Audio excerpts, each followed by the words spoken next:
ဒီစက်ပြဘူးလေးတွေကလေအမတို့ SLES 30% ပဲပါတဲ့စက်ပြဘူးလေးတွေပေါ့ဟိုထဲမှာတွေလည်းထည့်နေတယ်အခုအမကအိမ်တန့်ရှင်းလုပ်ရင်လည်းဒီရဲ့ SLES 30% ပဲပါတဲ့စက်ပြဘူးလေးကိုပြန်တွေ့တဲ့အချိန်မှာအမပြောပြပါဘောနော်အမတို့ပုံမှန်အနေနဲ့ဆိုလို့ရှိရင်တော့အဆင်ပြေပြေပဲနော်ဟိုပစ္စည်းတွေဆိုလဲဝယ်ရလွယ်တယ်ဒီလိုမျိုးပဲအဆင်ပြေပြေနေရတဲ့အချိန်မှာဆိုလို့ရှိရင်အမတို့ကဘာမှအသစ်အဆန်းကိုတီထွင်ကြံစားတဲ့စိတ်ကူးတိတ်ပြီးတော့မှမရှိကြဘူး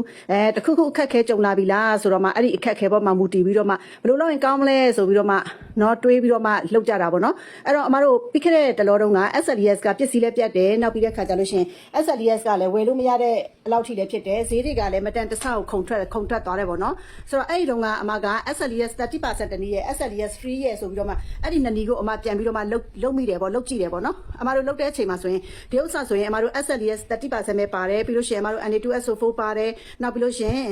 စားလည်းပါရမယ်ပေါ့နော် SLS လည်းပါရမယ်ပေါ့နော်ဆိုတော့ဒါပေမဲ့ဒီဥစ္စာက SLES 30% ပဲဖြစ်တဲ့အတွက်ဈေးနှုန်းကအခုအမတို့လက်ရှိဈေးထက်ကိုတက်တာတွေ့ရတယ်ပေါ့နော်အဲ့တော့အမက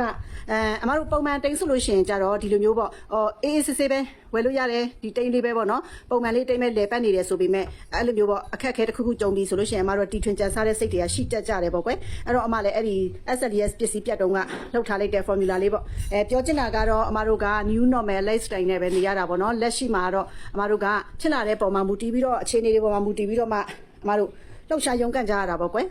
အဲ့တော့အမတို့ဒီ SLES 30%နီးနဲ့ SLES free နီးကိုကကျတော့အမလူစိမ်းတွေပေးမဝင်ဘူးအမတင်တန်းသားဟောင်းတွေကိုပဲပေးဝင်တာပေါ့နော်တင်တန်းသားဟောင်းတွေ3သိန်းခွဲနဲ့ဝင်ရတာပေါ့အခုအမတို့ကတကြံ online classကြော်ညာထားတယ်ပေါ့အဲ့ဒီတကြံ online class ထဲမှာဆိုလို့ရှိရင်ဒီ SLES 30% တနည်းရပါမယ်12နည်းထဲမှာဒီတနည်းပါမယ်အဲ့ဒါကိုမှအမက SLES free တနည်းကိုအမကလက်ဆောင်ပေးလိုက်မှာပေါ့နော်လက်ဆောင်ပေးလိုက်မှာအဲ့ဆိုတော့တကြံ online class ကအမတို့ကပုံမှန်တင်တန်းချင်း9သိန်းဟုတ်ပါဘူး sorry ဟုတ်တယ်9သိန်း12နည်းကို9သိန်းကိုအမကပထမဦးဆုံးအပ်တဲ့သူ9ယောက်က15%ရှော့ပေးမှာပေါ့နော်ဆိုတော့တကြံတွင်းမှာ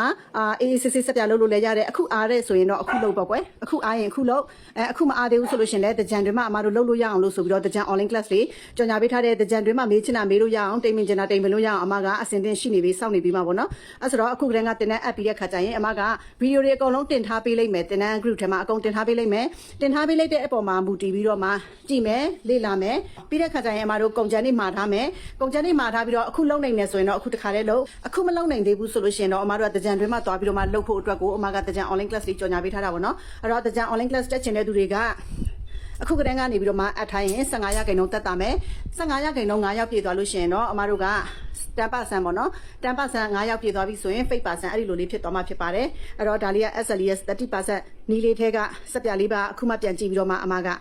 တွေးလို့ဆိုပြီးတော့မှဒီဗီဒီယိုလေးကောက်ရိုက်လိုက်တာပေါ့အဲ့တော့မင်းညနေခင်းကတည်းကပစ္စည်းတွေကိုဟိုရွှေ့ဒီရွှေ့လုပ်နေတာအခုလောလောဆယ်တော့အမကဒီလိုပုံစံလေးတော့ဖြစ်သွားပြီပေါ့ကွယ်အဲ့ဒီလိုပုံစံလေးဖြစ်သွားပြီပေါ့ကွယ်ဒီလိုပုံစံလေးဖြစ်သွားပြီပေါ့ကွယ်ဒီလိုပုံစံလေးဖြစ်သွားပြီပေါ့ကွယ်ဒီလိုလေးပေါ့အဲ့တော့ဒီနေ့ကတော့အမတန့်ရှင်းလောက်ထားတာပေါ့